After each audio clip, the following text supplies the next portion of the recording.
صبح 27 مارت پرزیدنت روسیه ولادیمیر پوتین از شهر کمیرو دیدن کرد. او در نزد مرکز تجارتی با کمی آتش رفته زمینی ویشنیا گل گذاشت و آسیب دیده های ساختار فاجعه بار را در بیمارستان عیادت کرد. ساعت 9 صبح سه‌شنبه در شهر میتینگی پاس خاطر قربانی‌های ساختار شروع شد ولی به زودی به گردهمایی اعتراضی بدل گشت.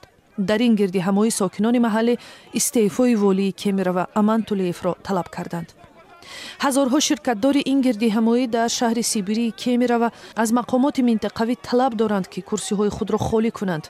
در میان 64 قربانی اکثریت کودکان می باشند. غم و اندوه برابر با احساس نارضایت از مقامات بالا میگیرد. پوتین وعده داد که گناهکاران فاجعه حتما جزا میبینند. سرگئی اگرکوف که در این حادثه 2 فرزندش را از دست داده است میگوید آنها میگویند که 200 کس را نجات دادند. آنها خودشان 200 کس بودند که بیرون شدند. دیگران را ماندند که در آشیانه های سوم و چهارم بمیرند. اکثر قربانی ها کودک هستند. سبب مرگ آنها بی‌مسئولیتی است.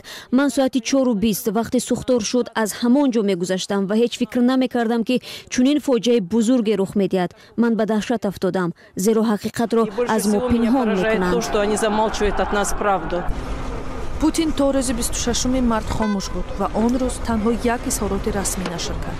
روز سه‌شنبه ضمن بازدید از مکان فاجعه او بی‌پروایی جنایتکارانه را گناهکار حادثه نامید.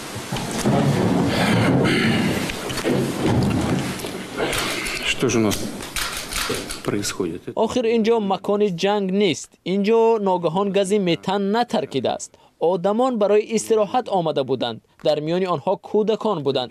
ما درباره دموگرافی گپ میزنیم و اینقدر آدم را از دست میدهیم. چرا؟ برای آنکه بی‌پروایی جنایتکارانه داریم. بی‌غمیم. اصلا چه خیل شد که این حادثه رخ داد؟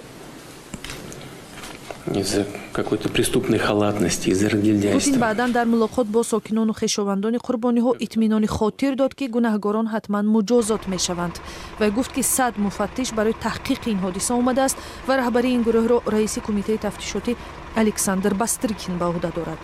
پوتین اینچنین در بیمارستان با جبردیده‌های ساختار ملاقات کرد ولی با ملاقات هزارها شرکتدار نمایش اعتراضی نرفت. این مردم در میدان مرکزی شهر در مقابل ساختمان حکومت محلی گرد هم آمدند. روز 26 مارت مفتشان روز گفتند در کار مرکز تجارتی اشتباهات جدی به خطری را آشکار کردند و در میان این خطاها مسدود بودن برآمدگاه‌های احتیاطی به هنگام ساختار است که باعث افزایش شمار قربانی‌ها شده است. برابر با این سیگنال آگاه کننده ساختار از جانب محافظان بنا خاموش شده بود. تا این لحظه ها 4 نفر از جمله رئیس مرکز تجارتی بازداشت شده است.